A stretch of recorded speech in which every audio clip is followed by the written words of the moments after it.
The wedding was just a month away, but Talia Taylor had no idea if she should still go through with it. The reason was the same as it had been for months. He wanted to have a child with his best friend's widow. Sean Shaw had told her, "Christian was my best friend. He died so suddenly, leaving Clarice all alone. She's tried to kill herself several times. If she had a child to keep her company, maybe it would help her get through this." Talia simply couldn't wrap her head around it. She asked Sean if she wants a child, she can adopt, remarry, or even pick a donor from a sperm bank abroad. "Why does it have to be you?" Sean said. "On his deathbed, Christian entrusted Clarice to my care. Besides, she doesn't know anyone else in the city. I'm the only one she can turn to." "Sean, don't you think this is completely absurd?" But Sean just said, "It's just IVF. It's not like I'm actually going to do anything with her. I'll still marry you."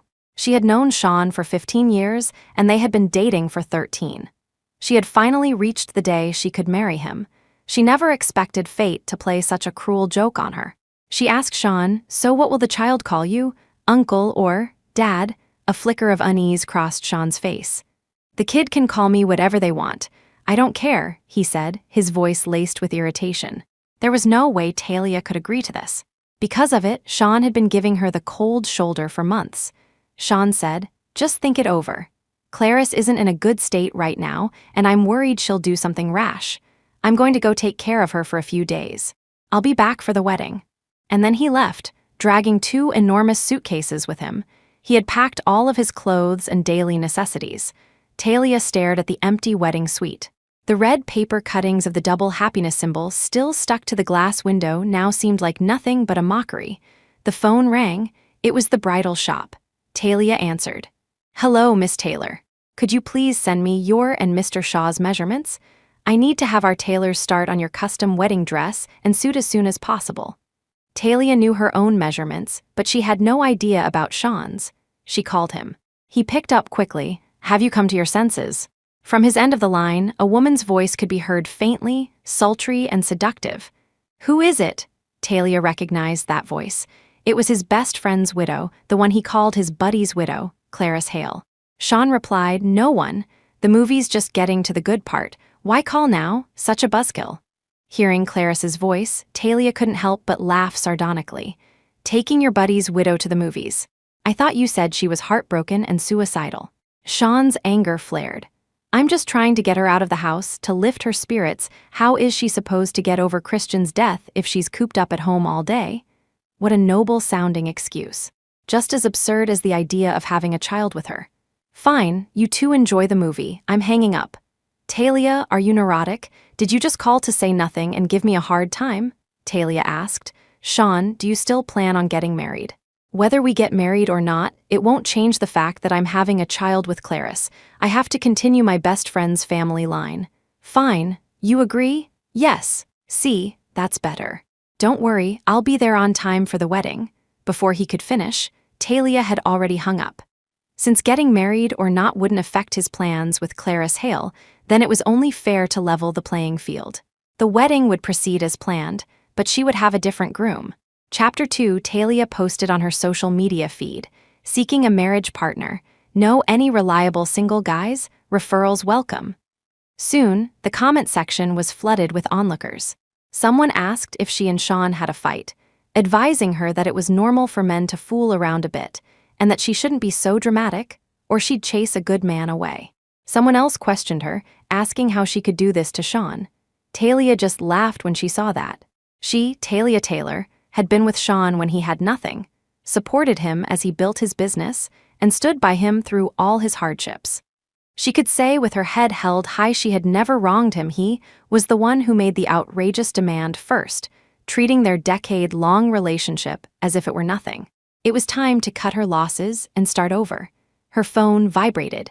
Talia thought it was another one of Sean's friends coming to lecture her. But to her surprise, it was a private message from her boss. The contact, whom she had saved as the vile capitalist, was her boss, Ethan Ford. "The vile capitalist. You're looking for someone to marry? The vile capitalist. Then it should be me." Talia froze. How could she have forgotten to hide her post from her boss, the vile capitalist? "When's the wedding?" Clutching her phone, Talia typed back with trembling fingers. "In a month, the vile capitalist." Works for me, Talia from Tech. Boss, are you serious? The vile capitalist, how about we go register right now? Wait for me, I'll pick you up at your place in half an hour. Talia quickly tried to stop him. Talia from Tech. Boss, I still have a few things to take care of. Let's do it in a month. That gives you time to think it over, too. The vile capitalist, no need to think. We'll get married in 1 month. Talia stared at Ethan Ford's messages, her mind reeling for a long time. The sound of a key turning in the lock came from the front door. When Sean walked in, he didn't look happy. Talia, let's cancel the wedding for now.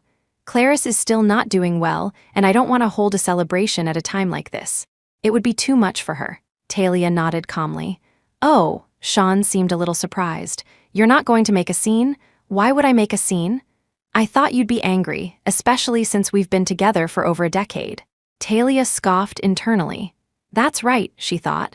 A relationship of more than 10 years, and this is what I get. For the sake of some so-called buddy's widow, he cancels our wedding just like that. Over the past decade, he had gotten used to calling all the shots. Whatever he decided, Talia was expected to comply, to obey, never to object. Talia didn't want to argue with him, so on matters that weren't deal breakers, she was always the one to back down. But this time, she wasn't going to give in anymore. Is she feeling any better? Sean said. She still needs someone with her. When she's alone, her mind starts to wander. The baby, we need to have it as soon as possible. I see. Well, you should spend more time with her then. Sean smiled, praising her. It seems our fight had some effect after all. You've become more sensible. She hadn't become more sensible. She had woken up. Let's meow like cats together. Meow, meow, meow, meow, meow. Sean's phone was ringing. Talia was a bit surprised. Given Sean's ironclad straight guy personality, she never thought he'd use a viral pop song as his ringtone. He answered, his voice softening to a tenderness she had never received. Clarice? Oh, so it was a custom ringtone he had set just for Clarice Hale. What? Okay, I'll bring it over right now. Sean hung up, stood, grabbed his car keys, and rushed to leave. He was already at the door when he remembered to say something to Talia. Clarice left some of her clothes in my car. I'm going to drop them off for her. Talia asked. What clothes? Sean's expression suddenly turned strange. He stammered, just some ordinary clothes. Never mind, I have to go. Chapter 3, that weekend was their former teacher Mrs. Jennings's birthday. Talia got a call from the class president early in the morning. You and Sean should come together. When Talia arrived, the karaoke bar was already filled with old classmates, but Sean was nowhere to be seen. The class president looked behind her and asked, Where's your husband? Parking the car? Talia replied, He's not my husband. The class president laughed it off. Not yet, but he will be in a month, right? You two have been together for so many years, it hasn't been easy. You're at the finish line, so don't fight, just be happy. Mrs. Jennings was as cheerful as ever, though a decade had added a lot of white to her hair. She smiled and said, That's right, Talia, I've watched you two grow up together. Are you upset about the situation with Clarice? I think you've misunderstood. Sean and Christian Jones were always very close. Now that Christian is gone, he's just helping to take care of Clarice as a good friend would. You should have faith in your decade-long relationship. Mrs. Jennings had been their English teacher, always kind and approachable. Talia had always liked her, but this wasn't high school anymore. A teacher could impart knowledge, but she couldn't teach her how to manage a marriage. Mrs. Jennings, I know what I'm doing. Thinking she had gotten through to her, Mrs. Jennings looked even happier. You were always a smart kid, I'm sure you understand. Just as she spoke, Sean pushed the door open and walked in. Happy birthday, Mrs. Jennings. Mrs. Jennings beamed. Thank you. You and Talia are getting married soon, too. I'm so happy for you both, but in the next second, her smile froze. Clarice Hale was right behind him, draped in his jacket, her hand linked through his arm. She smiled and handed a gift to Mrs. Jennings. Hello, Mrs. Jennings, I'm Clarice Hale. I'm so sorry, we should have been here earlier. It's all my fault. My period suddenly came, and Sean had to run out and buy me some pads which held us up. Sean. That name, spoken so intimately, said everything. The class president was also stunned. He clapped Sean on the shoulder and reminded him, Talia's right here. Why did you bring her? Sean said. Clarice has been in a bad emotional state lately. I couldn't leave her alone. Then what about Talia? Sean glanced at Talia and said nonchalantly, It's fine, Don't worry about her. He solicitously led Clarice to the sofa, placing a spread of fruits and snacks in front of her. Don't be nervous. Everyone here today is a friend of mine. They'll all take care of you. Clarice leaned against his shoulder like a delicate bird. I only feel safe when you're here. Everyone who came to celebrate Mrs. Jennings's birthday was an old classmate. Who didn't know that Sean and Talia were a couple? Seeing the scene before them, no one knew how to react. Especially the class president, who had probably intended to help Sean and Talia patch things up. Talia knew the class president was warm-hearted and meant well. But in this situation, it was clear his good intentions were useless. Mrs. Jennings's birthday party passed in a cloud of awkwardness. When it was over, everyone felt a sense of relief. Everyone except Sean and Clarice. As Sean led Clarice past Talia, he said coldly, "I have to take Clarice home. I might not be back tonight. You can get a cab home yourself." It was Clarice who playfully tapped Sean. "How could you say that? Talia is your fiancée. How could you make her take a cab just to drive me home? Talia, don't listen to him. Get in the car, I'll have Sean take you home first." The way she said it, it was as if she were the hostess. And Talia was the outsider. Talia pulled her hand away from Clarice's grasp and said indifferently, "No, thanks, my ride is here." Beep beep. A black Maybach pulled up smoothly in front of Talia. Chapter 4. In front of Sean and Clarice, Talia got into the Maybach. A few classmates who were leaving together saw this and joked, "Since when did Maybach start working for ride-sharing apps?" Sean's face turned ugly. He drove a Honda Accord. It looked decent enough on its own, but next to a Maybach, it suddenly seemed small and old. Talia had only been home for a short while when Sean returned. She was surprised. "I thought you weren't coming back tonight." Sean's face was dark. "You were hoping I wouldn't come back, weren't you?" Talia retorted, "If you're sick, go see a doctor." "Who was that man who picked you up today?" "What man?" "My husband." Sean burst out laughing. "Ha, I knew it." Talia didn't understand what he knew. Sean sat down on the sofa, a confident smile on his face. "You did this on purpose, didn't you? Just to provoke me, to make me jealous, to make me care about you. Renting a Maybach isn't cheap, is it? I was wondering why you'd changed so much recently, not fighting or making a scene. So this is what you were planning?" Talia was speechless. "If that's what you want to think, there's nothing I can do." Sean looked at her with disgust. "Don't pull these childish tricks anymore. It's boring and immature. Think whatever you want. Talia, I know you're unhappy that the wedding was suddenly canceled. You've always wanted to marry me and have that official status, I know that, but we have to prioritize. Clarice is still grieving the loss of her husband. She has to come first." Talia couldn't help but ask, "What if Clarice never recovers? Are you just never going to get married?" "Talia, how can you be so vicious? Can't you wish her well for once? She's never done anything to you, has she? Do you have to curse her like that?"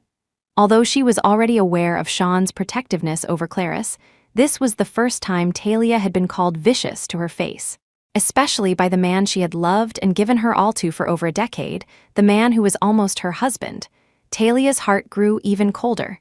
"Give me your car keys." Sean was on guard. "What do you want my car keys for?" "I need to get my things from your car." She had once hand-woven a good luck charm for Sean, which hung from his rearview mirror. It was to wish him safety and success. The Sean of today was no longer worthy of her wholehearted love. Sean said, "Clarice's things are in my car. Don't mess them up. I'll go with you." "Whatever." Talia went down to the underground garage. Sean unlocked the car, and she opened the door to untie the charm. But she had tied a dead knot back then, afraid it would fall off. Talia steeled herself and simply ripped the charm apart, leaving her holding a long red thread. Sean asked, "Why did you break it?" "If it's broken, it's broken. It's not needed anymore." As Talia got out of the car, she caught a glimpse of something small and black in the crevice of the passenger seat. She gently pinched it and pulled it out. It was a pair of women's black stockings. There was no need to guess whose they were. This must be the ordinary clothes Clarice had left in Sean's car. Sean urged her, "Are you done yet? Stop rummaging around." Talia, her face expressionless, stuffed the stockings back where she found them. "I'm done." The moment she was out of the car, Sean immediately closed and locked the door. Talia didn't care. She clutched the tangled red thread in her hand and threw it into the nearest trash can. Her phone rang. She answered it. "Hello, when are you free? The wedding can be in a month, but let's get the license first." It was Ethan Ford. There's no rush, is there? Talia said. Getting a license is so easy these days, we could even do it on the day of the wedding. Sean suddenly caught a keyword. License? What license? Chapter 5 on the phone, Ethan Ford asked, your ex-boyfriend. He had already automatically added the ex prefix to Sean. Talia replied, yeah, you should move out as soon as possible. Okay, look at your schedule for getting the license. Let me know when you've decided and I'll make time. After she hung up, Sean stared at her suspiciously. Who was that on the phone so late? Talia said, someone asked me to go get a marriage license with them. Sean scoffed. Talia, that trick was clever once. Playing it again is just pathetic.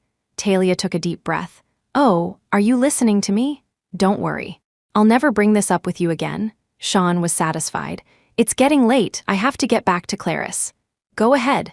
As he was leaving, Sean turned back and said to Talia, just wait a little longer. Wait until Clarice is in a better state. You've been with me for so many years after all, I'll still give you the status you deserve. This time, Talia said nothing at all. The next day, Talia started packing her things.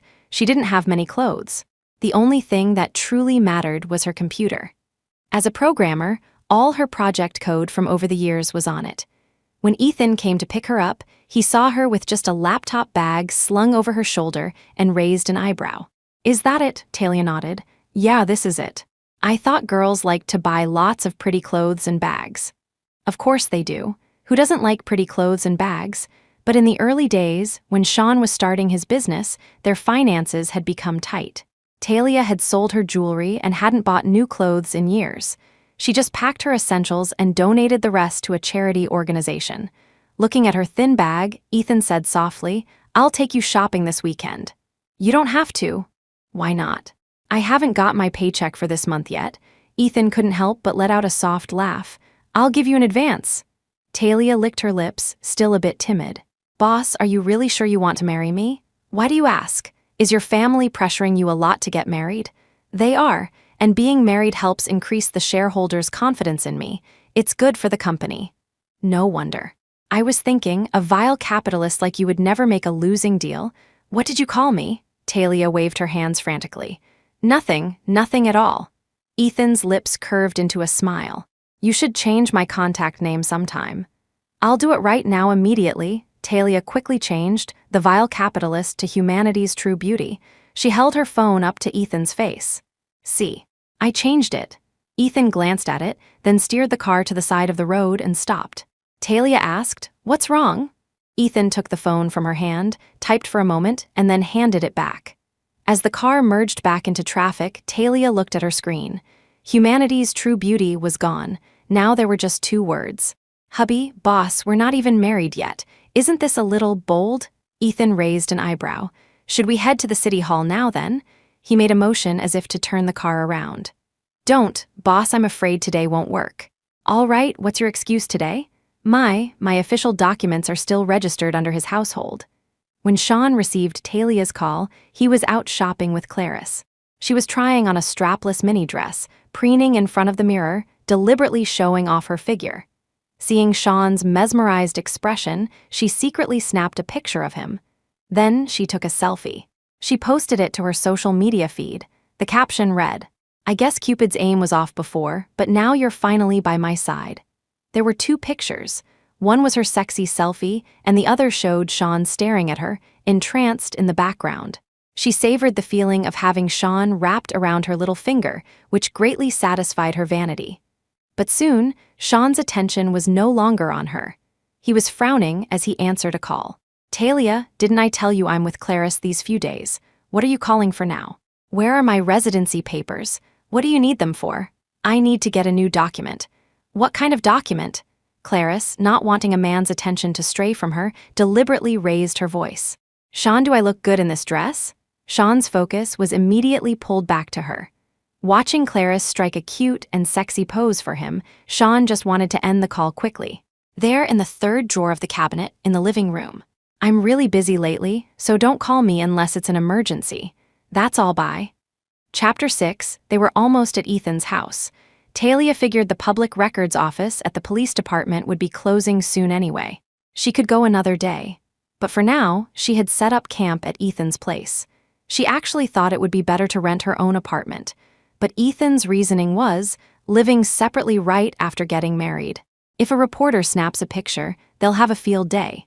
In the end, out of professional courtesy to her boss, Talia had no choice but to stay at Ethan's house. However, she insisted on staying in the guest room. Ethan didn't push her on that. But as she was busy putting her clothes away in the closet, Ethan leaned against the doorframe, arms crossed, watching her. "Talia, when I said I want to get married, I meant a real marriage." Talia didn't understand what he meant and nodded. "I know. We have to go through the legal process, get a real license, so those gossip reporters have nothing to dig up." Ethan slowly emphasized, "I mean a real marriage, not just legally, but in terms of daily life as a married couple." This time, Talia understood. Her face flushed slightly, and her movements as she put away her clothes became a little unnatural. Seeing her discomfort, Ethan's lips curved into a slight smile. "Don't be scared. It's not like I'm going to eat you." It was 3 weeks later when Sean finally returned home. During those 3 weeks, he had accompanied Clarice, doing all sorts of things she enjoyed. He went with her to Disneyland, watched the sunrise with her at sea, and saw the Milky Way with her in the desert. When they got back, Clarice told him, "Sean, I'm pregnant. A child can't be without a father. Are you really going to let our child be called a bastard with no dad? Christian entrusted me to you to take care of me. We can raise the child together. In the future, he can pay respects to Christian's grave as his godfather. Isn't that the perfect solution? Talia, you may have over a decade of history with her, but you're not married yet. As long as you're not married, you're both single. It's no one's business who you marry. If she wants to cause a scene, let her. I'm already carrying your child. It's not like she can drag me to get an abortion, right?" Hearing that last sentence, Sean roared in anger. "She dares. If she lays a single finger on our child, I'll make her life a living hell." Clarice leaned into his embrace and cooed, "Oh, Sean, you're so manly. No wonder Talia was so devoted to you all these years. What woman wouldn't fall for you? Even I." After a journey filled with sweet nothings and flirtatious praise, Sean's vanity was immensely satisfied, and he felt smug. But when he got home, his mood was a little complicated. He still felt a slight twinge of guilt towards Talia. He opened the door and found the living room empty. The bedroom door was locked. He walked over and knocked. "Talia, are you in there?" No one answered. "I'm sorry, but I'm afraid I have to break my promise again. I don't think I can marry you. Clarice is pregnant, and I can't let my child grow up without a father. I have to take care of her and the baby for Christian, so I'll have to let you down. How about this? I'll give you $2,000 as compensation for all these years. If you don't say anything, I'll take that as a yes. I did the math. 100 a year, we were together for over a decade, so a little over 1,000 should be enough. But since you were so devoted to me, I'll round it up to 2,000 for you." Chapter 7, Talia? When there was still no response, Sean twisted the doorknob, but the room was completely empty. Talia had left the house at her usual early hour, but when she arrived at the city hall, Ethan was already there. In the early morning light, the dappled shadows of the trees cast a pattern on his face, giving him an illusion of a joyful smile. He turned towards her and extended a hand. "Come on, let's go in." Talia, slightly flustered, reminded him, "Boss, you might not know how the process works here. We have to take a number first, then wait to be called." But Ethan said, "I know, I've already got one." He pulled a carefully folded ticket from his pocket. The number 1 was printed starkly on it. Talia was stunned. "Just how early did you get here?" she asked.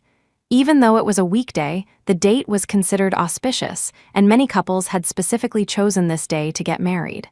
Scalpers had been lining up since the crack of dawn. For Ethan to have gotten the first ticket under these circumstances was truly astonishing. Talia couldn't help but add, "You didn't come here last night to wait in line, did you? Even if your family is pressuring you, you don't have to be in that much of a hurry." Ethan's expression didn't change. Just as with her previous questions, he let her assume she was right. He then extended his hand to her again. "Let's go. The sooner it's done, the sooner I can relax. Are you afraid I'll back out?" She was the one who had hit the jackpot here. "Yes," Ethan nodded, seemingly serious. "I'm afraid you'll back out." He held his open palm in front of her, an invitation. Talia hesitated for a moment before placing her hand in his. The moment he held it, she expected to feel awkward, but it actually felt nice. Ethan's hand was warm and dry, and once he held it, he didn't seem to have any intention of letting go. It was only when they had to fill out the registration forms that he finally released her to pass her a pen and a form. They were the first couple to register that day, so they had plenty of time. The rest of the process verification, photos went smoothly. The clerk handed them the red marriage certificates with a smile. You two are very compatible. Your star signs are a great match too. You're going to be very happy together. Talia was a little dazed. Really? She knew nothing about Ethan's personal details. She had only just seen his birth date on the registration form and hadn't had time to think about zodiac signs or compatibility. Ethan, however, was the complete opposite. He seemed to know everything about her. Yes, Leo and Sagittarius are a great match, and you're a rising Aquarius while I'm a Sun Leo. We're compatible in every way. He rattled off the details as if he had memorized them. Talia was floored. I don't even know my own rising sign. Ethan explained gently. I had a master astrologer look at our charts beforehand. He said we're a match made in heaven. Astrologers have such a wide range of services these days.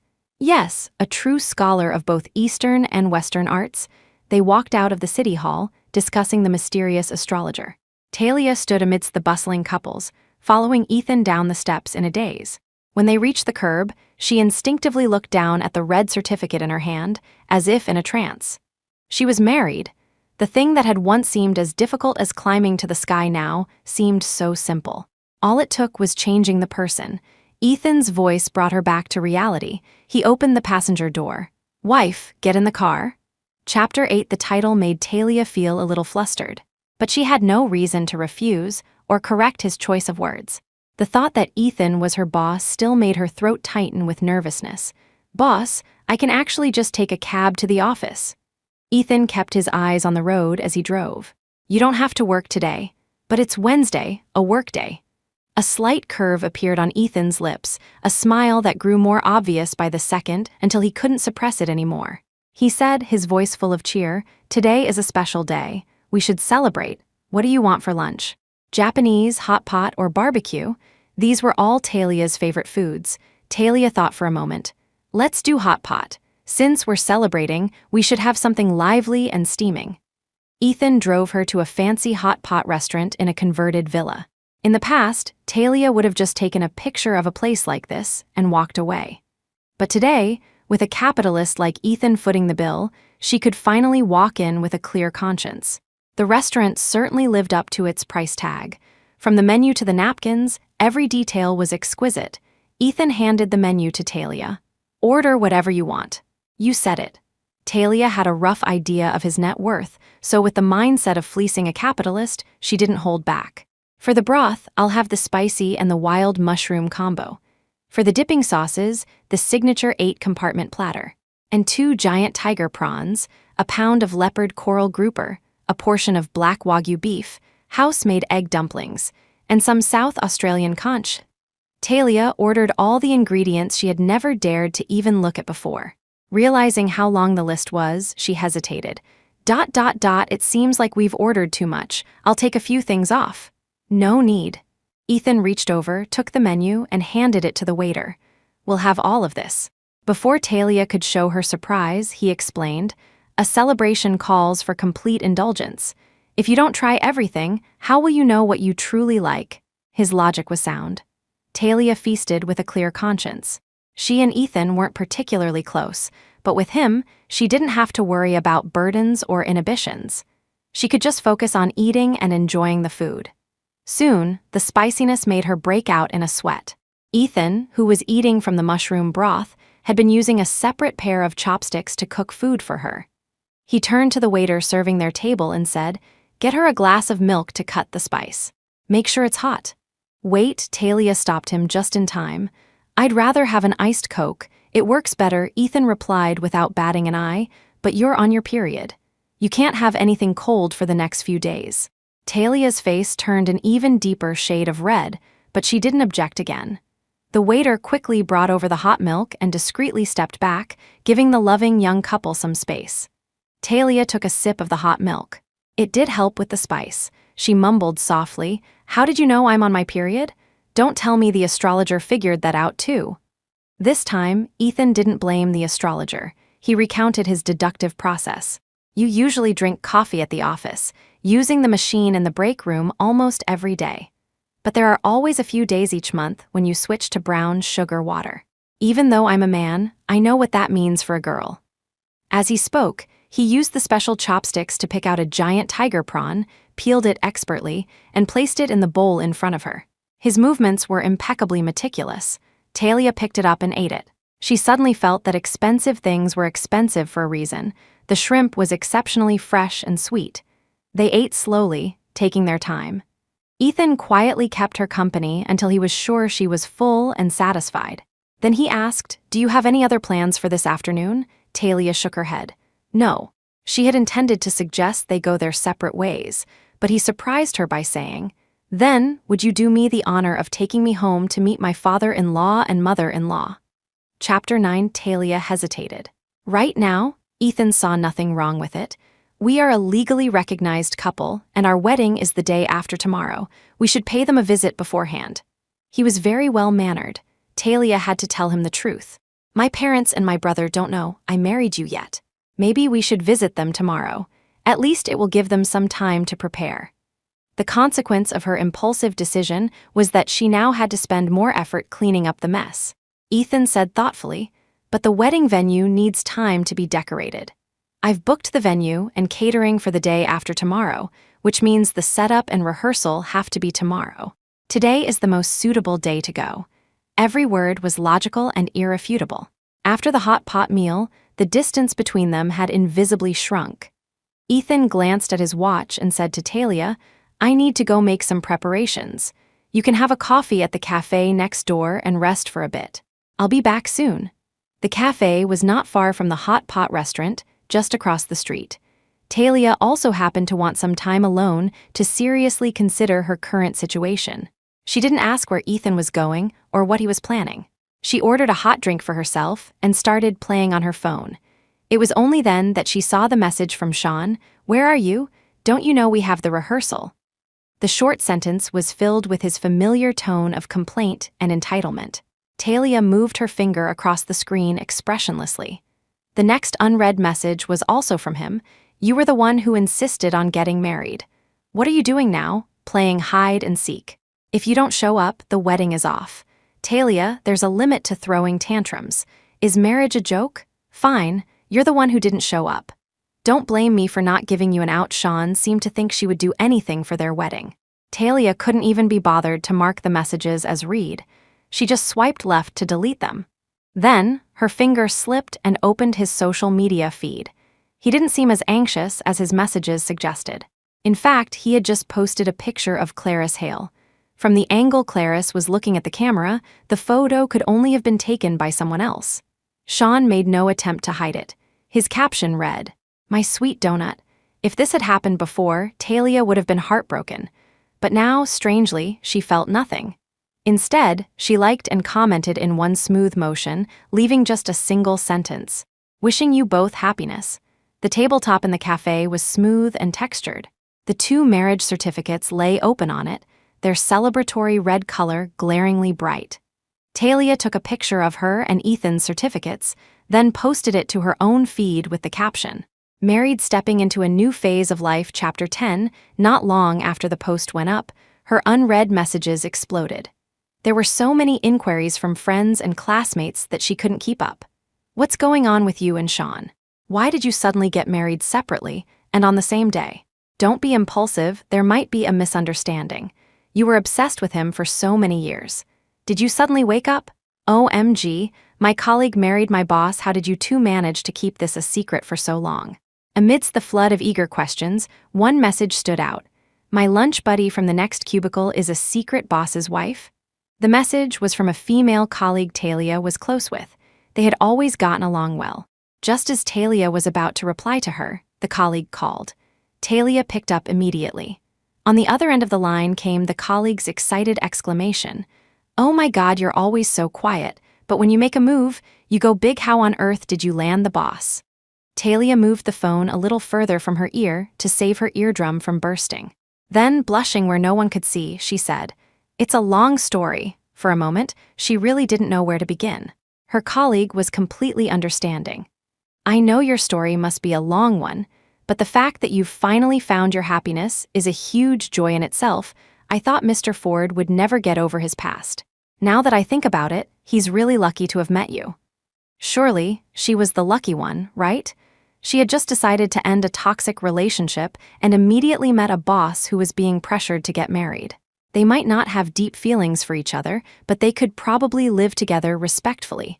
But her colleague was talking about something else entirely. "I'm not exaggerating at all, think about it. With Mr. Ford's age and status, would it be difficult for him to get married if he wanted to? But ever since you joined the company, he hasn't even had a girlfriend." Ethan Ford was exceptionally handsome, with looks and a physique that could get him into the entertainment industry. But that was just one of his many strengths. With his status as the CEO of Ford Corporation, he could have any woman he wanted. Yet, he had never had a girlfriend, maintaining a level of self-restraint that was astonishing. In an instant, a flurry of thoughts, each more absurd than the last, flashed through Talia's mind. Maybe Ethan didn't like women at all, and marriage was just a shield to deal with his parents. Or maybe he had some unspeakable secret, and marrying a subordinate was a convenient way to form a mutually beneficial alliance. She didn't really care about the reason Ethan married her. But when she heard what her colleague said next, her eyes widened in disbelief. Her colleague had been at the company longer than her and was more sociable, so she naturally knew more secrets. She dropped a huge piece of gossip. "I heard Mr. Ford is incredibly devoted." Talia, hearing this, asked with a mix of amusement and confusion, "How can you tell?" Ethan Ford didn't seem like the type to be devoted to anyone. Her colleague, sensing Talia's disbelief, spilled everything she knew like beans from a jar. "I heard it from someone else too. Mr. Ford actually has someone in his heart, a white moonlight he's been cherishing for a long time. He's been saving himself for her, which is why he's resisted his family's pressure all these years and refused to give up. He's quite the romantic. We used to bet on how many years it would take for him to move on. Turns out he just hadn't met someone better. Now all those bored people can finally stop." She saw Talia as the one who had guided Ethan out of his past. Talia said, with a good dose of self-awareness, "I think his moving on probably has little to do with me. I just got lucky." It wasn't self-deprecation, but a realistic assessment. She felt something was off, so she asked, "Do you know who that person is? Is it a man or a woman? Mr. Ford, he doesn't seem like." If Ethan had a white moonlight in his heart, shouldn't he be heartbroken about marrying someone he didn't love? But he seemed to be the exact opposite, even in the mood to celebrate. Her colleague couldn't answer this question. "I don't know. Mr. Ford is very good at hiding things. He's never left a single clue." Talia hung up the phone with a head full of doubts. Before Ethan returned for her to ask him about it, her phone rang again. She thought it was another acquaintance calling about her social media post, but when she glanced at the screen, she pressed the reject button without hesitation. The call was from Sean. It was rare for him to call her proactively, but she no longer wanted to answer. Talia took a sip of her drink and continued to ponder her colleague's words. Could a calm and rational person like Ethan also be blinded by love? Before she could figure it out, Sean called again, relentlessly. She rejected the call twice more and finally set her phone to silent mode, but it was no use. He was like a persistent ghost. Talia, thoroughly annoyed, finally dragged his number into her blacklist. Her world was finally quiet. But less than 10 minutes later, an unknown number lit up her screen. The phone rang for a long time. Just as it was about to go to voicemail, Talia answered it. She just wanted to know what else he was going to pull. As she brought the phone to her ear, she was met with his furious question, "Are you out of your mind?" Chapter 11. Sean's voice was filled with rage. He genuinely couldn't understand why she would do this. Talia had argued with him countless times and was mentally and physically exhausted. She had no energy for another pointless conversation. "I'm perfectly lucid," she said calmly. "In fact, I've never been clearer in my life. You and Clarice Hale should have a good life together. I wish you an early and happy family." As soon as she finished speaking, before Sean could erupt again, she hung up and turned off her phone. The moment the screen went dark, that chapter of her life was definitively closed. Feeling a sense of relief, Talia went to the restroom. She splashed cold water on her face and fixed the makeup that had been smudged by the steam from the hot pot. When she returned, there was another figure by her seat, a frantic-looking Ethan, talking to a waiter. Did something happen? The waiter noticed Talia first. He pointed in her direction and said to Ethan, "Sir, please don't worry. See, she's back." Hearing this, Talia was about to ask what was going on when Ethan suddenly spun around and pulled her into a tight embrace. Ethan was tall, with broad, reliable shoulders. Caught off guard by his hug, her first instinct was to push him away, but then he choked out, "Thank God." Talia pressed her cheek against his shoulder, confused. "What's wrong with you?" "As long as you're okay," Ethan said, not really answering her question. He held her tightly, his voice trembling. "I was so scared. I thought you had second thoughts, that you turned off your phone and left to avoid marrying me, that you were never coming back." It turned out he had returned to the cafe right when Talia was in the restroom. The seat where she had been sitting was empty, and her phone was unreachable. He had started to panic. The waiter, who had never seen a couple so dramatic after just a few minutes apart, shrugged and went back to his station now that everything was fine. A faint blush crept up Talia's face. She gently reminded Ethan, "This is a public place. You should probably let me go. Besides, I can't breathe."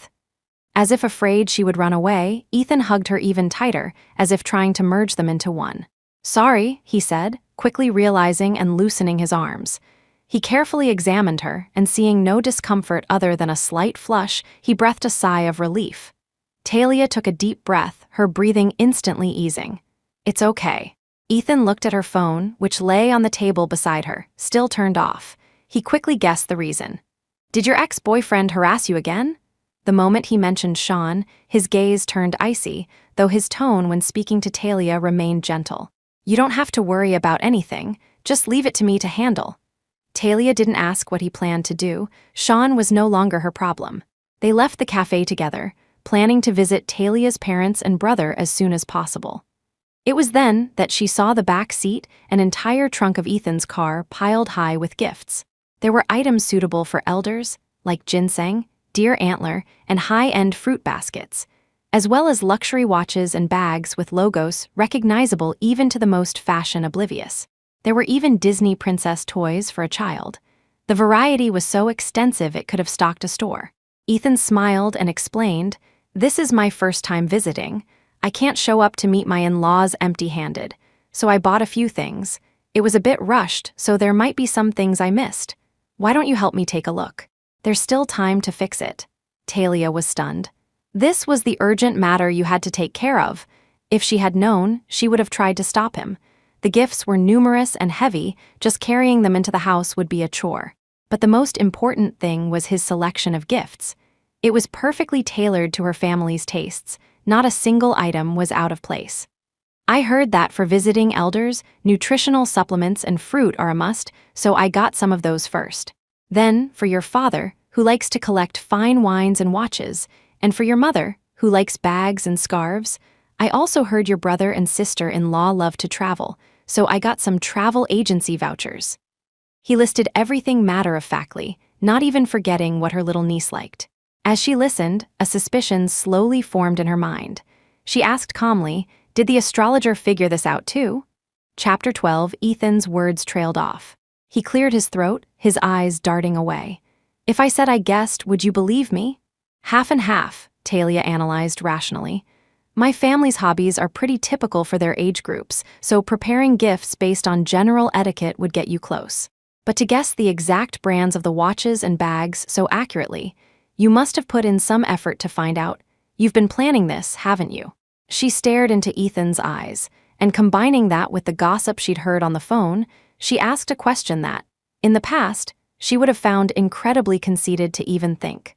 "I heard you have a white moonlight you've been secretly admiring for years. That person, it couldn't be me, could it?" Before the words were even fully out, Ethan had looked up, his gaze deep and intense, as if trying to see into her very soul. He admitted with a trembling voice, "Yes, I once thought I would take this secret to my grave." A wave of emotion Talia had never felt before washed over her, and she suddenly didn't know what to do. For so many years, she had willingly given everything for Sean, her youth, her career. Whatever he needed, she provided without complaint. Yet, she had always been his second choice, his backup plan. This was the first time she realized that someone like Ethan existed in the world, someone who would always choose her, without hesitation. "Thank you, really? That's not what I want to hear." A faint smile touched Ethan's lips. No, I love you. Now that you finally know this secret, it makes me incredibly happy. If anyone should be thanking someone, it should be me thanking myself." His love required nothing in return. Talia looked at him, almost speechless. Of course, she knew what he wanted to hear. But so much had happened in just half a day that her mind was in turmoil. She couldn't even sort out her own feelings for him. Fortunately, Ethan had confessed his feelings without demanding a response from her. Talia came from a rather traditional family. Her parents lived with her brother and his family. When they arrived, the whole family happened to be home. The news of their marriage was like a bombshell. Talia's parents had assumed she was bringing home a serious boyfriend and had been quite welcoming to him. But when they learned they were already married, their smiles instantly froze. Her mother, Mary, said with a worried expression, "The last one you picked was so, and now you've finally gotten off that dead-end street. Only two." Sai, Talia's sister-in-law, Sarah, couldn't help but chime in. "Yes, are you too serious? Mr. Ford, you said you're her boss. How long have you known each other?" If it had been a long-term secret romance, it might have been more understandable. Talia's brother, David, was still fuming about his sister's previous choice. Now, looking at Ethan, though he tried not to be biased, his expression was still unnatural. Who announces their marriage on social media before telling their family? Her father, Arthur, said nothing at all, retreating to the balcony to stare at his chessboard and sulk. In the large living room, only Talia's little niece, Lily, showed any interest in the stranger. She curiously sidled up to Talia and asked, "Auntie Talia, is this your boyfriend?" Lily looked up at Ethan with her large, grape-like eyes, full of curiosity. Talia braced herself and introduced him. "We're already married. To be precise, he's your new uncle." Lily gasped, her eyes growing even brighter and more curious as she looked at Ethan. Ethan saw his opening. He took a gift from the pile and handed it to her. "Little princess, this is our first time meeting. Your new uncle didn't know what you like, so he brought Elsa to keep you company. I hope you like her." An Elsa doll was a surefire hit with girls her age. Lily happily accepted the gift. "Thank you, Uncle Ethan." Seeing Ethan's bribery plan succeed so well, Talia first shook her head in amusement, then couldn't help but smile. She hadn't expected him to be so good with children. Her brother and sister-in-law, seeing their daughter warm up to Ethan so quickly, still felt he was a stranger, but were now willing to give him a closer look. They exchanged a glance and reached a silent consensus. He seemed far better than Sean.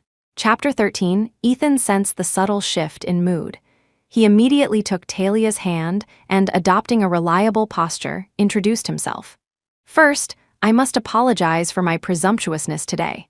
A visit like this should have happened before I proposed to Talia, but things happened suddenly, and I'm a bit late. But please believe me, my feelings for Talia are genuine. I've been in love with her for many years." He first recounted his story of unrequited love for Talia, then added with regret, "I thought Sean was her choice, so I had to bury my feelings. If I had known she had chosen the wrong person and wasted all these years, I would have spoken up sooner." No one in the Taylor family had a good impression of Sean, so his words resonated with them. Especially Talia's mother, Mary. She wiped her eyes and changed how she addressed him. "Ethan, is it okay if I call you that?" We were against her being so impulsive, afraid she would make the same mistake again. "But you seem like a dependable man. Please stay for dinner tonight." This was her way of accepting him as her son-in-law. Ethan naturally agreed. "Of course, thank you, Mom." Talia's brother, David, had only known he was his sister's boss and had no idea of his age. Now, learning how young he was, he found him and his sister to be a perfect match. He couldn't help but praise, "Mr. Ford, you're so young and accomplished." Ethan responded modestly and smoothly transitioned to a new topic, discussing the recent stock market performance with David, who nodded in agreement. Talia glanced at her watch. Less than an hour had passed since they arrived, and Ethan, with his excellent performance, had already won over everyone in the family except her father. Arthur couldn't find any fault with his new son-in-law, but the fact that he and Talia had gotten married without telling anyone still bothered him. Seeing his son and Ethan getting along so well, and his wife preparing dinner, he couldn't help but huff at the chessboard in front of him. Meanwhile, Ethan had just recommended a few promising stocks to David, suggesting he research them himself. He then went to the balcony and greeted Arthur. "Dad, Talia told me you enjoy collecting watches. I hope you'll like this humble gift." He didn't mention that he had researched this hobby himself, instead attributing it to Talia's suggestion, expressing his sincerity while subtly implying a level of intimacy with Talia that didn't yet exist. Arthur was still skeptical. He wanted to use this opportunity to put Ethan in his place. Without even looking at him, he moved a chess piece and said, "Just put it there." Ethan didn't feel slighted in the least. He sat down opposite Arthur. After a moment, he understood the intricacies of the endgame on the board and said seriously, "Dad, perhaps you could try moving the pawn on your right?" Arthur snorted. "That sacrificial piece." "Sometimes, even a sacrificial piece can be useful," Ethan suggested with a good-natured smile. "I've memorized the board. If you make a wrong move, I promise I can restore it for you." Arthur was finally convinced. After a few moves, the endgame was indeed solved. Ethan remained calm and composed, smiling as he helped restore the board, but Arthur stopped him. "Not so fast. If you have time, let's play a game. Besides collecting and studying watches, chess was his greatest hobby." Ethan had a wide range of interests and happened to be skilled at chess as well. The two played a couple of games before dinner. By the time Talia came to check on them, they had become fast friends, talking like old pals. Arthur spoke to him about his daughter's past with a sigh. When she was in school, she was so competitive, always trying to be number one in every subject. Her mother and I felt bad for her, telling her not to push herself so hard, but she was stubborn. She even chose a major that very few girls in her class picked. We were so proud of her. We thought she would build a great career, and a little hard work was fine. But then, it was like she was possessed. She gave up her job for a man, just to do his laundry, cook for him, and be his support system. All of this was because of Sean. Chapter 14. Talia, instantly embarrassed, cut in, "Dad, what are you talking about?" Back then, she had been too close to the situation to see anything wrong with it. It was only now, after giving up on Sean, that she realized how absurd her past actions were. She wished she could find a hole to crawl into. Ethan smiled and came to her rescue. "Dad, but now you have me, right? I won't let her suffer even the slightest bit of injustice ever again." Arthur looked from Ethan to his daughter and finally broke into a satisfied smile. "Good, let's eat." The Taylor family's home-cooked meal couldn't compare to the culinary artistry of the villa restaurant, but it was warm and inviting. The whole family gathered together, laughing and talking without any rigid formalities. Just as he had at lunch, Ethan served Talia food. Her acceptance was much more natural this time. She no longer peppered her sentences with "thank you." Seeing this, her sister-in-law, Sarah, whispered to her husband, "I think this one is much more reliable. He's giving her all her favorite dishes. He might not seem down to earth, but knowing how to care for someone is a good thing." The rest of her words were drowned out by Ethan praising Mary's cooking. The dinner was lively. They sat in the dining room, but the living room TV was on. Her niece, Lily, couldn't sit still after she finished eating. She started running around the house with her Elsa doll. After a gentle scolding from her mother, she went over to Ethan and looked at him curiously. Although she had already changed how she addressed him, this new uncle was still a stranger to her. In response to Ethan's friendly question, she said with childlike innocence, "Uncle Ethan, my auntie is very pretty. It's a good thing you're handsome, or I wouldn't support you too." Ethan smiled through it all. He didn't feel out of place or uncomfortable. After dinner, Talia's family wanted to ask more about their future plans, such as their arrangements after marriage. Sensing Talia's slight headache, Ethan took the initiative and went into the kitchen. "Mom, Talia hasn't been home in a while. You all chat, I'll do the dishes." It was common for a new son-in-law to do chores to win favor on his first visit, but the idea of him doing it was worrying. Talia didn't think Ethan had any experience with washing dishes. She found an opportunity and slipped into the kitchen. Her intention was to secretly help him, to avoid losing the approval they had just gained. But instead, she saw him skillfully wiping the water droplets from the dishes with a paper towel. Now it wasn't just her. The rest of the family who had followed to observe were also surprised. As a CEO, even if he didn't have a maid, he should at least have a dishwasher. The fact that he could wash dishes was surprising enough, but to do it so well was a real shock. Wearing an apron, Ethan expertly arranged the clean dishes and, amidst the growing smiles of satisfaction from the Taylors, offered an explanation. "I don't usually do this, but Talia's hands are for typing code, not for doing these kinds of chores." The implication was clear. In their life together, all the housework would be his responsibility. She only needed to do what she wanted. The lingering smell of cooking oil still hung in the kitchen, not exactly pleasant, but surrounded by this domestic atmosphere, Talia suddenly saw in Ethan the ideal life she had always envisioned. She didn't ask for much, just a happy, warm little home. Talia's parents exchanged a look. When they got a chance to speak with their daughter alone, they sang a chorus of praises for Ethan. Her father, Arthur, who had always been bothered by Talia giving up her career for Sean, said earnestly, "I think you made a good choice this time. I'm not saying you should choose him because he's wealthy, but because he understands what you want and won't let you waste your talent." Her mother, Mary, valued more practical things. "When you were infatuated with Sean, I always had a bad feeling. He was so bossy with you. I knew if you two got married, you'd be the one to suffer. But Ethan is different. Like your sister-in-law said, he knows how to care for someone. You two are much more suited for marriage." They both genuinely approved of Talia's choice. Hearing their words warmed her heart, and she instinctively glanced at Ethan's back. That night, Talia had intended to stay at her parents' house. As Ethan had said, she hadn't been home in a while. At 7 p.m., she told him, "You can go home first. I'm staying here tonight. I'll see you at the rehearsal tomorrow." Ethan respected her decision, but before he could respond, her mother interjected, "No, there's no room for you to stay here tonight." Talia was surprised. "Isn't my room still the way I left it?" Her mother immediately used her niece as an excuse. "Her kindergarten teacher said she needs to start sleeping on her own. Since you're never here, we decided to let her sleep in your room." Chapter 15, Lily was engrossed in her conversation with the Elsa doll and showed no objection to her grandmother's words. And so, Talia was inexplicably kicked out of her own home, along with Ethan. As they were leaving, her mother pulled her aside and whispered, "I think Ethan is a great guy. Since you're already married, you need to hold on tight and never look back." She was truly worried sick about her daughter.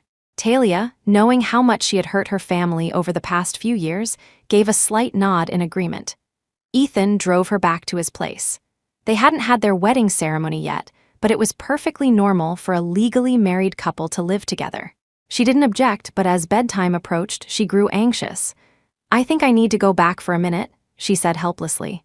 His house had everything, including a full set of disposable toiletries for guests, more thoughtful than some 5-star hotels. But Talia couldn't bring herself to sleep in a bathrobe, nor did she want to wear the same outfit to the rehearsal the next day.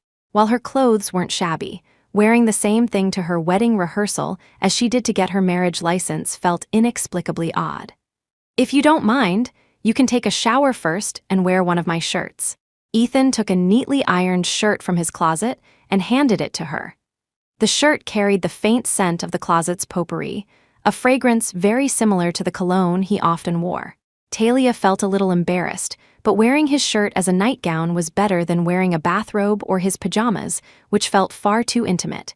She put down her things and said softly, "Okay, I guess." Ethan watched her go into the bathroom. He sat alone by the floor-to-ceiling window, his heart filled with an unprecedented joy. A wish he had held for years was finally coming true. The peaceful and beautiful atmosphere was broken after a long while by the urgent ringing of a phone. It was Talia's phone, which she had left on the small table. After returning to her family's home, she had turned her phone back on, thinking the harassment was over. She hadn't expected it to last only until the evening. A strange number flashed on the screen. Ethan, suspecting who it was, answered the call. He didn't speak, waiting for the other person to talk first. The person on the other end was indeed Sean, who launched into a tirade. "Are you done with your games? I already agreed to marry you. What more do you want? If you keep this up, let's just break up. I don't care what that photoshopped picture on your feed is about. Delete it right now. The photos are real. And thank you for breaking up with her." Ethan's cold, amused voice cut through Sean's obnoxious monologue. Sean was momentarily stunned. Who are you? Where's Talia? Ethan couldn't be bothered to waste his breath on him. He simply informed him, the day after tomorrow is my and Talia's wedding. You're welcome to attend. It's at? He named the most luxurious hotel in the city. It was rumored that a famous movie star's wedding of the century had been held there, but Ethan's arrangements were even more extravagant. He hadn't just booked a hall, he had booked the entire hotel.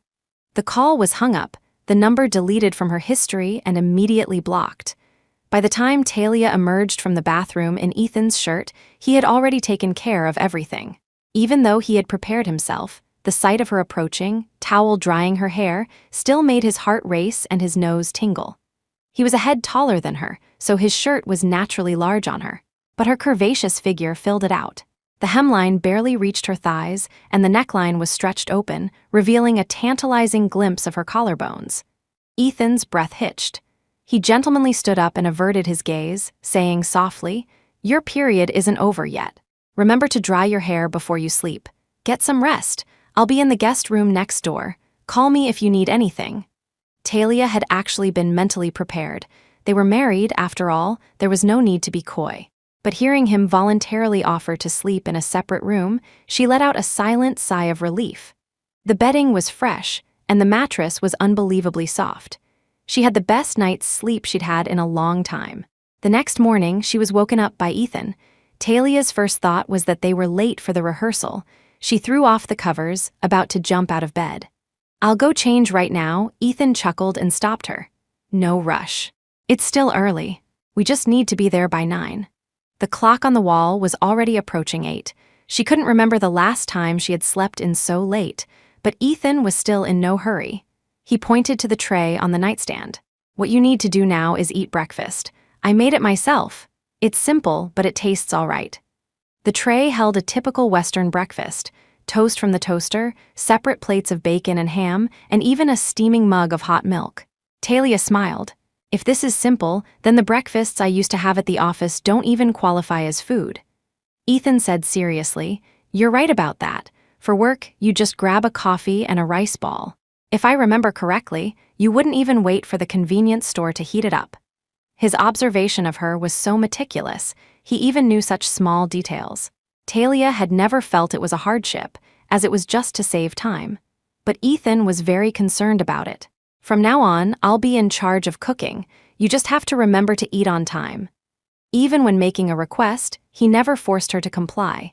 He would prepare everything himself. She only had to choose whether to accept his kindness. Today, Talia once again had no reason to refuse. Ethan's preparations for her were incredibly thorough. Before she even woke up, he had someone bring over her luggage. He had also prepared several sets of clothes in her size, and even the sanitary pads she might need. If these were just ordinary surprises, the wedding rehearsal that followed was a truly eye-opening experience for her. Chapter 16, Talia had assumed the rehearsal would be at the hotel she had originally booked. It was only when they arrived that she realized the building before her was far too luxurious. This manor-style hotel had definitely not been on her list of considerations. Seeing her staring blankly from the passenger seat, Ethan said gently, "Since we're here, why don't we go inside and take a look?" The location had clearly been changed by him. Talia agreed. Just as she was about to open the car door, he beat her to it, walking around to her side and pulling it open for her like a gentleman. He extended his hand and said, "Let's go." Ethan waited patiently for her to place her hand in his, then held it with just the right amount of pressure. They walked into the hotel's banquet hall looking like the loving couple they were supposed to be. Though it was just a rehearsal, the scene inside was anything but small. A quick glance revealed nearly 100 staff members, from makeup artists and stylists to photographers, a full crew that could have been transplanted to a movie set and started working immediately. "Are you sure you didn't get the date wrong? This is just the rehearsal." Logically, Talia knew it wasn't a mistake, but emotionally, she was completely overwhelmed. So this was what it was like to plan a wedding without having to worry about a thing. Just find the right team, and they would handle everything for you. Ethan kept a firm hold on Talia's hand, refusing to let go. He explained, "I had no choice. Time was tight, and we needed to confirm the entire wedding flow and everything we might need in one day. So, I called everyone over. It's much more convenient to coordinate this way. Talia had to admit that from a logistical standpoint, it was an efficient method. But starting with the bouquets, everywhere she went, people addressed her respectfully as Mrs. Ford, which made her head spin. The staff was incredibly enthusiastic. Mrs. Ford, these are all sample bouquets. Once you've chosen one, the florist will adjust it according to your preferences and create a fresh one for you. Rows of shelves, which wouldn't look out of place in a library, were filled with all sorts of bouquets. Besides the common fresh flowers, there were also arrangements made of silk, satin, and even jeweled creations that sparkled with wealth. Talia's eyes glazed over from all the choices. She picked a small bouquet of lily of the valley and white tulips. "I think this one is nice. It's simple and elegant, I like it." The florist immediately made a note and explained, "The lily of the valley symbolizes the return of happiness, and this particular arrangement has 13 buds on each stem, which means the person holding it will be favored by fate. Mrs. Ford, you and Mr. Ford will surely have a long and happy life together." Hearing this, Talia couldn't help but smile. "I hope you're right." Perhaps this time, fate really was on her side. Talia had fantasized about her wedding before.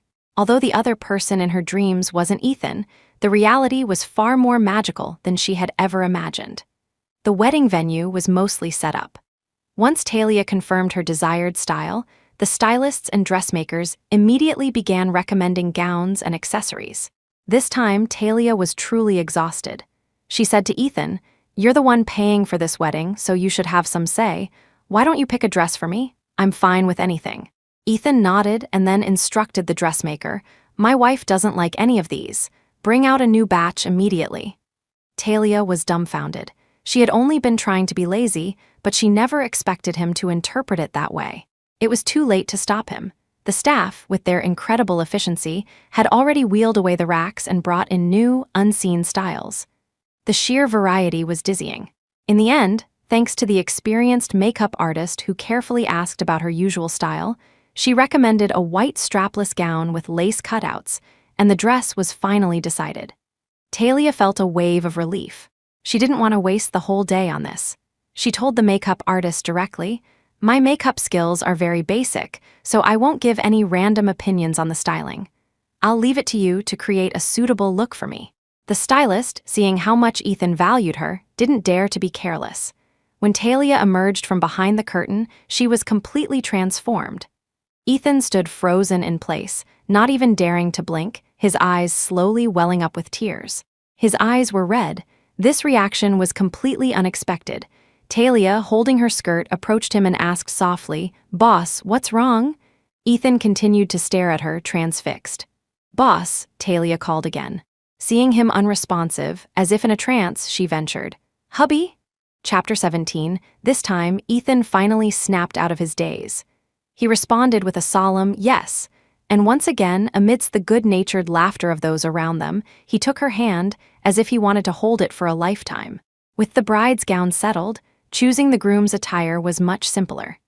Ethan chose a light-colored suit that complemented Talia's dress, and then continued to help her pick out high heels.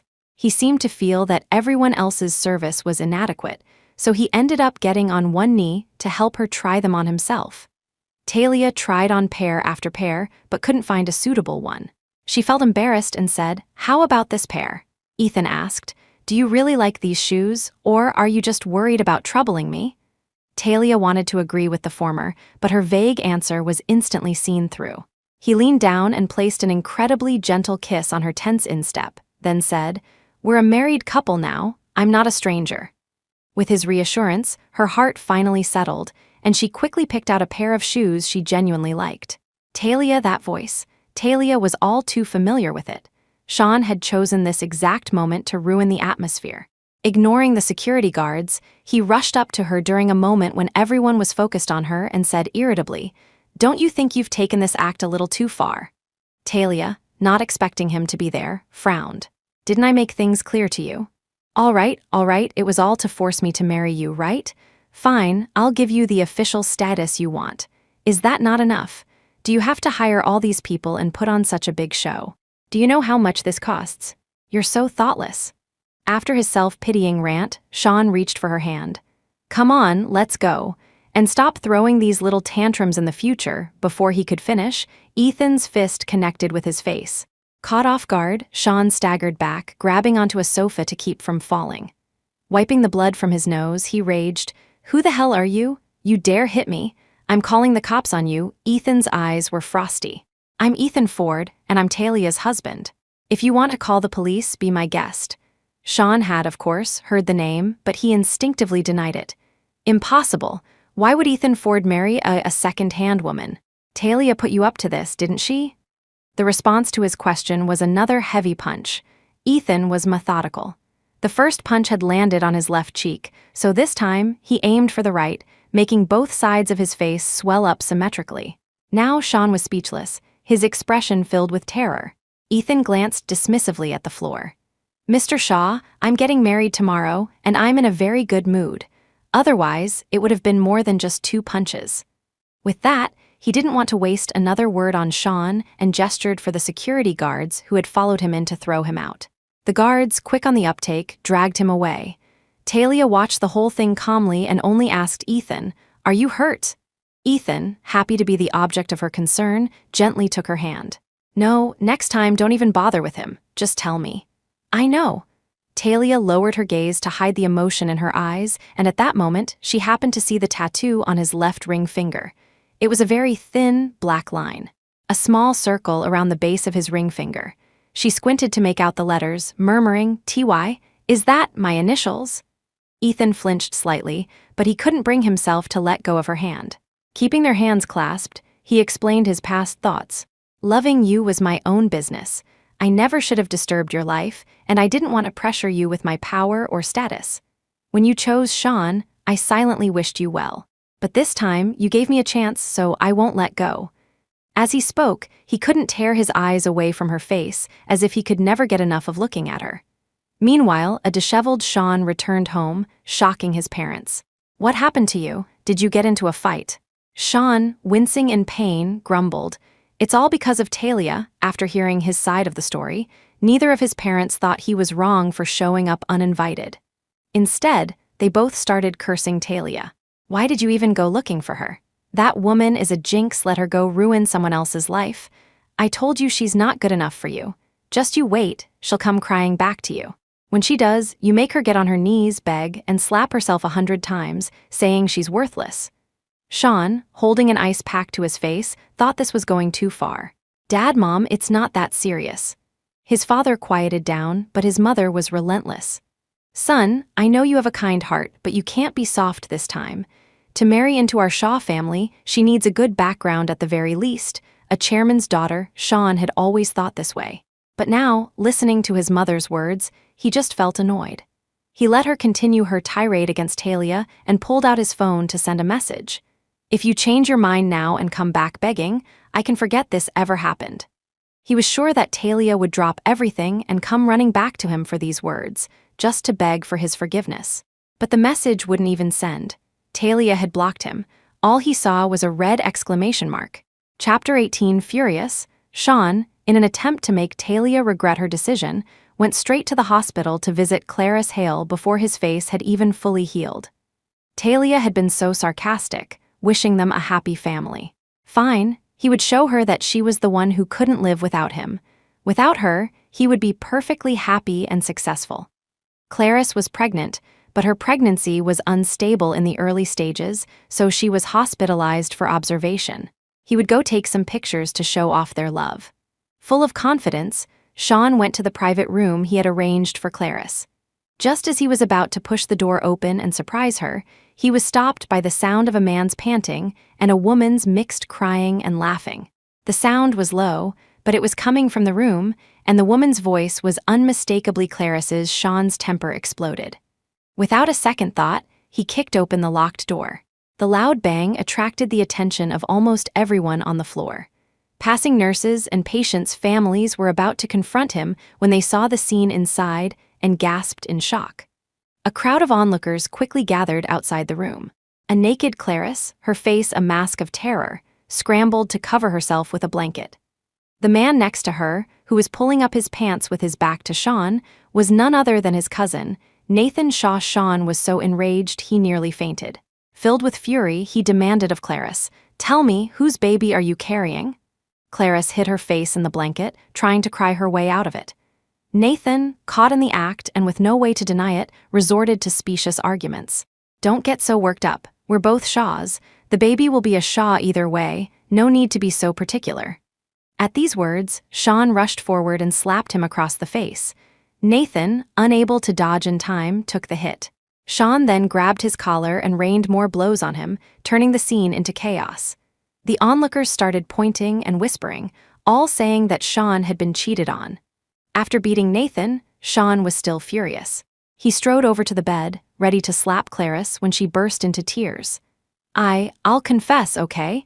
Don't hit me, the baby is his from our affair, but I never intended to blame it on you. It's just that my late husband died so suddenly, and you know Nathan has a criminal record. I just wanted the baby to have a clean start, to be able to get a government job in the future." Just as Clarice finished her explanation, the head nurse for the floor arrived. Seeing the commotion, she didn't bother asking for the cause and immediately dispersed the crowd before going in to check on Clarice. Nathan was cornered by Sean and couldn't escape, so he had no choice but to wait. The nurse, unaware of the situation, started scolding Sean. "How many times have we told you? Her pregnancy is unstable. No strenuous sexual activity. Why couldn't you control yourselves?" Sean felt incredibly wronged. He hadn't touched Clarice at all recently. She must have been with Nathan. This was more than just being cheated on. He was practically growing a forest on his head. The room was in chaos. He kicked Nathan to the ground and beat him again. That afternoon, everyone from the hospital room was taken to the police station for questioning. Nathan was quiet on the way there, but as soon as he entered the mediation room, he perked up, pointing at Sean. "Officer, I want to file a report. As my cousin, he harassed my fiancé, and when I tried to stop him, he assaulted me." Clarice immediately played along, crying, "We may not be married, but we're truly in love. Who knew he'd use his money to harass me, and even came to the hospital to beat me up today. The cheating was all a lie. Nathan and I are the real couple. She wasn't legally married to either of them, so she could say whatever she wanted." With her tears and accusations, she painted Sean as a monster. You! Sean was so angry he could vomit. He grabbed a potted plant from the table, ready to smash it over their heads. The police officer slammed his hand on the table. "What do you think this is?" "This is a police station, not a marketplace." Considering the consequences, Sean had no choice but to swallow his anger and put the plant down, glaring at them from across the table. Nathan and Clarice, seeing their plan had been exposed, dropped the act and made their demand. "This is all very embarrassing. How about this? You give us $1 million in compensation and we'll let this go." "Impossible," Sean refused without hesitation. Nathan was fearless. "Fine, don't pay. Then I'll get a medical examination and sue you. You beat me up pretty badly. I might have internal injuries. You can wait to go to jail." No wonder he hadn't fought back in the hospital. He had been planning to blackmail Sean all along. As they were at a stalemate, a familiar voice came from the hallway outside. It sounded like Talia. Sean jumped up. It must be Talia. She heard I was in trouble and came to bail me out. Chapter 19. "I'm in here," he shouted, rushing out of the mediation room. He came face to face with Ethan and Talia, who were hand in hand, filling out paperwork at a counter. They were focused on their task and didn't even notice him. The counter was for processing changes of household registration. It was only then that Sean was forced to believe that Talia was serious. "What are you doing?" he asked, his voice full of disbelief. Ethan shielded Talia, his brow furrowed. "We're married. Of course, we need to be on the same household register. This has nothing to do with you." That last sentence stung Sean. "I don't agree," he suddenly shouted, realizing that he had mistaken a fish eye for a pearl. No one could love and support him the way Talia had. Talia continued to fill out her form, unfazed. Sean wanted to rush over and tear the form from her hands, but he was frozen by Ethan's glare, unable to move. He could only stand there, begging for Talia's forgiveness. "Talia, I was wrong. I was really wrong. Please, for the sake of our past decade together, forgive me. I promise I'll marry you this time, and I'll be completely devoted to you." As for Clarice, I'll never have anything to do with that bitch again. He spat out Clarice's name with gritted teeth, as if he wanted to tear her to shreds. Ethan sneered, exposing him. Is it that you don't want anything to do with her, or that you found out she betrayed you and came running back to prey on Talia's kindness? Sean was speechless. After a long pause, he stammered, trying to get past Ethan to plead with Talia again. Talia, come back to me. We can have a good life together. No matter what he said, Talia never once looked up at him. Ethan kept her safely behind him, not giving Sean a single chance to get close. After finishing their paperwork, the two of them left the police station, leaving him to be pulled back into the mediation room by the pursuing officer. On the way home, Talia felt an unprecedented sense of freedom. She watched the scenery fly by outside the car window, a smile playing on her lips. Ethan spoke to her gently. Are you happy today? This was what mattered most to him now. Talia nodded. Yes, I'm very happy, happier than I've ever been, but I'm still a little confused. Ethan said patiently, why don't you tell me? Maybe I can help you figure it out. I don't understand how I could have ever fallen for someone like him. They say being a love-struck fool is a sickness, and now I think that's probably true. Wasting so many years on him, it wasn't just not worth it. It was like I was on the wrong medication. Looking back, she didn't even feel pain, just a sense of revulsion. Ethan smiled. But now you have me, maybe it was a test from fate. Now it knows my feelings are true, so it gave me the chance to be with you. The road ahead was wide and smooth. It was a weekday afternoon, with few pedestrians or cars. Ethan boldly started driving with one hand, his other hand sneaking over to take Talia's. He seemed to want to be close to her at every possible moment. Talia tried to pull her hand back. You should focus on driving. This isn't safe. Ethan smiled. Are you worried about me? Talia didn't deny it, but she said, I need to touch up my makeup. How am I supposed to do that with one hand if you're holding mine? It's okay. You look beautiful with or without makeup, Ethan said sincerely. Talia first found it cheesy, but then she couldn't help but be amused. She let him hold her hand and started watching the road for him. The day passed quickly. On their wedding day, Talia had expected the same chaos she had seen at other weddings, but Ethan had planned everything in advance. She didn't have to worry about a thing, just take pictures and chat with her best friend, Mia, and the others, waiting for the ceremony to begin. Ethan had booked the entire Manor Hotel, so all the staff were dedicated solely to their wedding. Mia and the other bridesmaids helped Talia with her train as they walked into the banquet hall. They were all stunned by the scene. I heard that movie star's wedding was the wedding of the century, Mia whispered, but the pictures don't even compare to this. The outdoor lawn was decorated with countless balloons, and the archway was adorned with flowers flown in from overseas. Talia's friends had thought that was extravagant enough, but when they entered the castle like banquet hall, they realized just how generous Ethan could be. Chapter 20, the ceiling was hung with countless small crystal chandeliers, turning the dome into a starry sky. Even the paintings on the walls were said to be originals from famous artists. Accompanied by her bridesmaids, Talia walked down the long red carpet to her father's side. Her father, his eyes red, took his daughter's hand. Together, they walked through the long aisle, treading on rose petals to Ethan. Mr. Ford, he said, his voice trembling, please take care of her from now on. Ethan took Talia's hand with the utmost care and, to the gasps of the guests, swept her up into his arms. He carried her step by step up to the highest point of the stage. The winding staircase was no obstacle for him. He even carefully gathered her train. She instinctively wrapped her arms around his shoulders and saw her own reflection in his eyes. She was smiling too. Mia and the others, enjoying the show, started cheering and hollering along with Talia's colleagues. This is too sweet. If someone posted this online, people would think it's a scene from a TV drama. Awa, this makes me want to get married. Mr. Ford, Mrs. Ford, you have to be happy forever.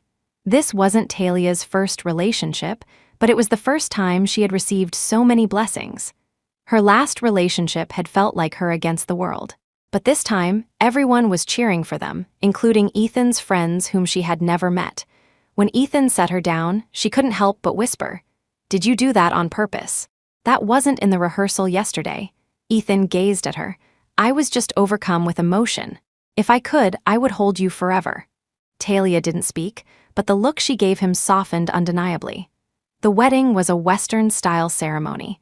To ensure the most romantic experience, they had even hired a minister to officiate.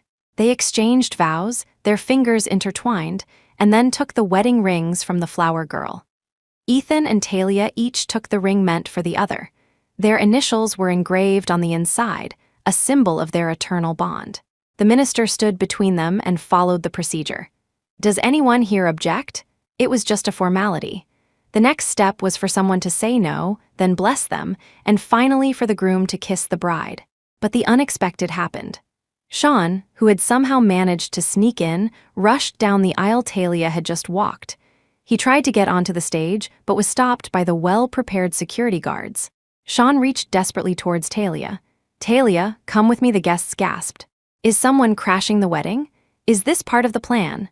Sean ignored the guards, trying to get closer to the stage while shouting about their past, hoping to make her leave Ethan at the altar.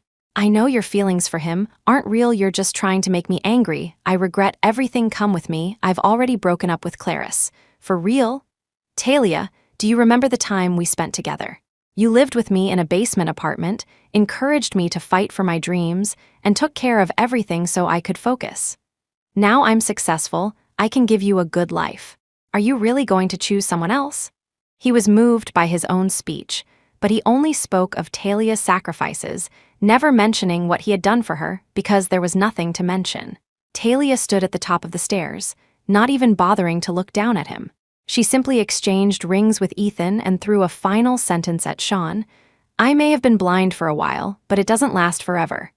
With that, she bravely moved closer to Ethan, tilted her head up, and pressed a kiss to his lips. It was their first kiss. The next second, Ethan wrapped his arm around Talia's shoulder and kissed her back more passionately. His right arm was steady around her waist, supporting his bride, while his left hand remained clasped with hers.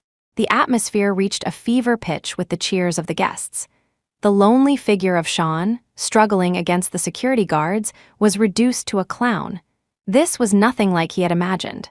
He had thought he would have his triumphant moment, sweeping Talia off her feet at her own wedding, and then bragging to everyone that he had won the woman Ethan Ford couldn't have. But reality had slapped him hard in the face. The groomsmen, all close friends of Ethan, had known about his long-cherished white moonlight. Seeing his dream finally come true, only to be ruined by some random guy, they didn't hold back. They helped the security guards drag him out. Mia, catching this out of the corner of her eye, gave her friends a look.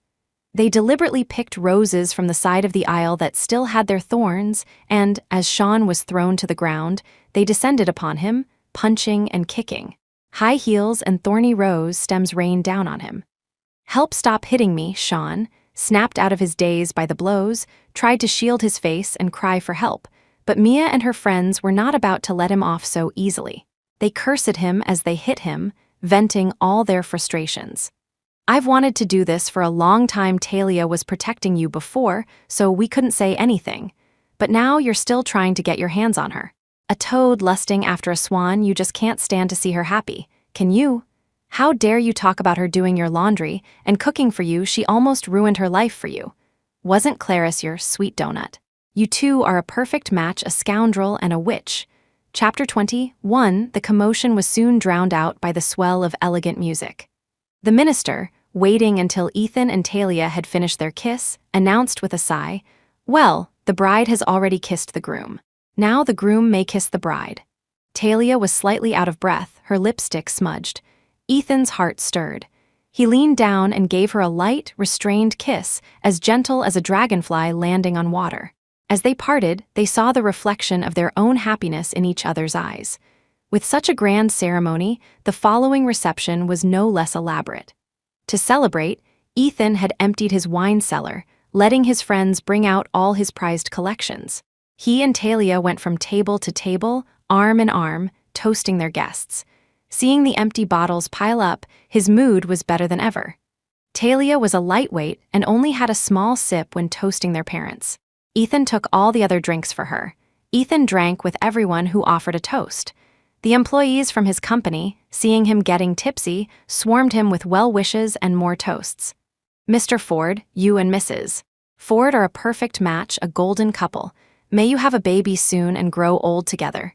Me too from today on. I'm your #1 fan, you have to be happy. Ethan was in an exceptionally good mood that day and accepted every drink. Talia had heard about his high tolerance, but even he wasn't a bottomless pit. She watched as his fair skin flushed red and finally couldn't help but say, "Everyone, let's take it easy." A female colleague she knew well teased her. The boss's wife is already protecting her husband. How sweet. Talia wasn't really trying to protect Ethan, he didn't need her protection, but hearing the words still made her heart flutter. She smiled and said, "If you say so, but really, no more drinking." Hearing her, Ethan pretended to be drunk, pulling her down to sit with him, the curve of his lips getting wider and wider. The wedding banquet continued long after dark. But Ethan, having been plied with drinks by everyone, finally managed to escape. Talia helped him back to their room, leaving the others to continue the celebration. Ethan had plenty of properties, and the one they were in could have easily served as their marital home. But he insisted on giving Talia the best and had bought a new villa in the estate near the manor, a love nest for the two of them. With the driver's help, Talia finally got him to the master bedroom of the new house. After thanking and saying goodbye to the driver, she was so tired she almost collapsed. But the sight of the box filled with cash gifts on the floor gave her the strength to stand up again. The greatest joy in the world was counting money.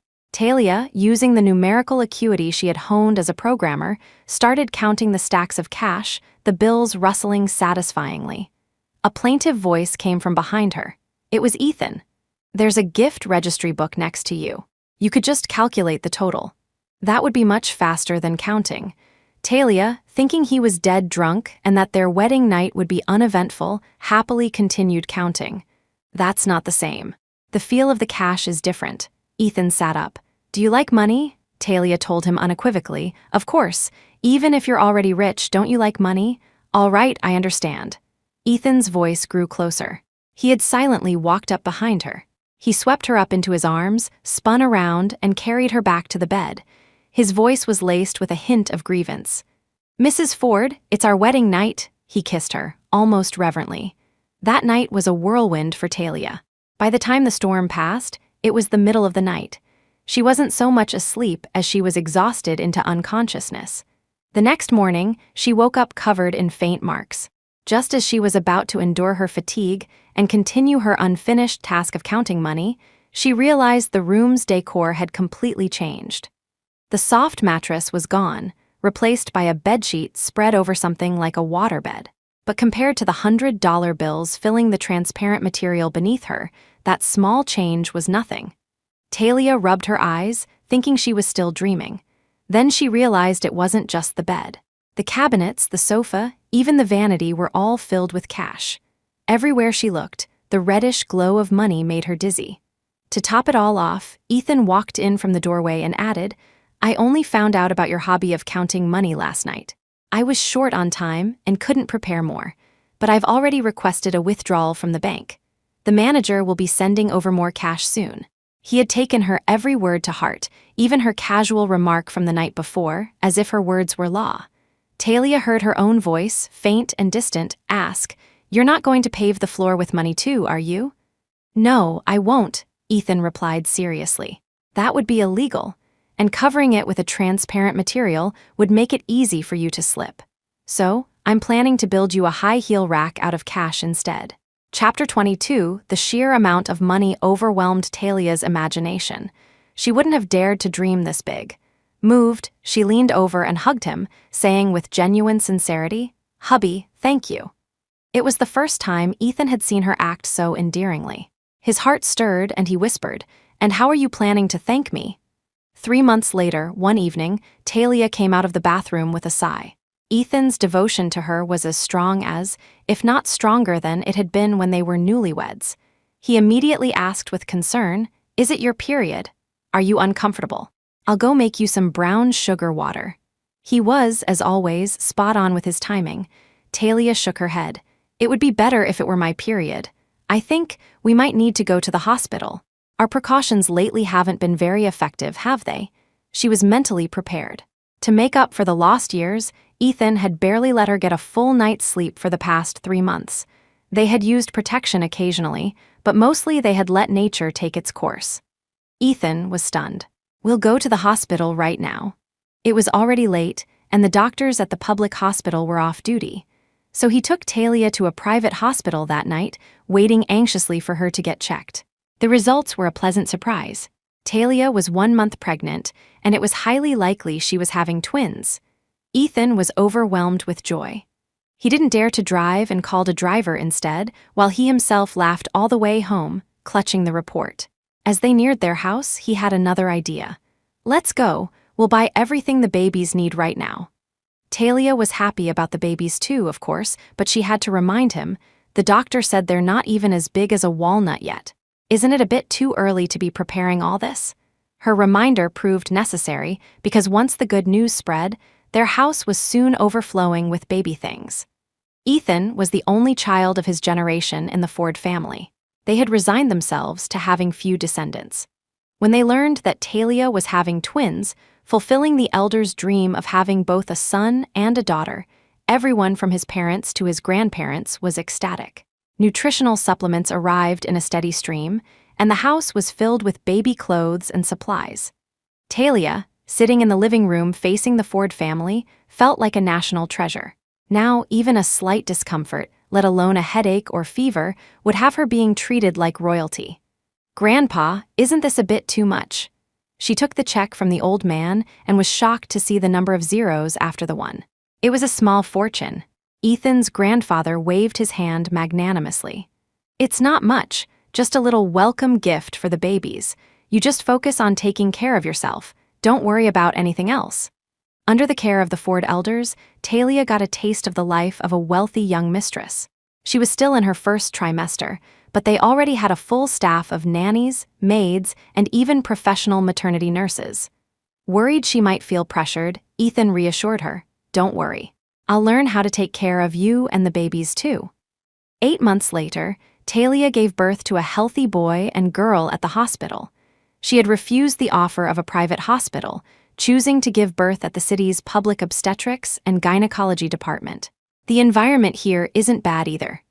Private hospitals were more comfortable, but their medical standards weren't as high as public ones.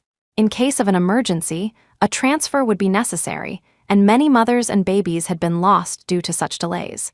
Talia had been happy for nearly a year, and she couldn't believe fate would be so kind to her. She had prepared for the worst. It was only when Ethan, who had been by her side, held their 2 babies for her to see that she touched their small faces and drifted off to sleep, finally at peace. Meanwhile, a drama was unfolding in the emergency room downstairs. Clarice was hysterically arguing with Sean. "Whose fault is it that I lost the baby? Wasn't it because you stormed into my room and scared me? Now the baby is gone, and I can't have children anymore. You think you can just walk away from me?" "Not a chance," Sean, unable to get away, his face red with anger, pushed her off and started cursing. "That was your and Nathan's baby, what does it have to do with me?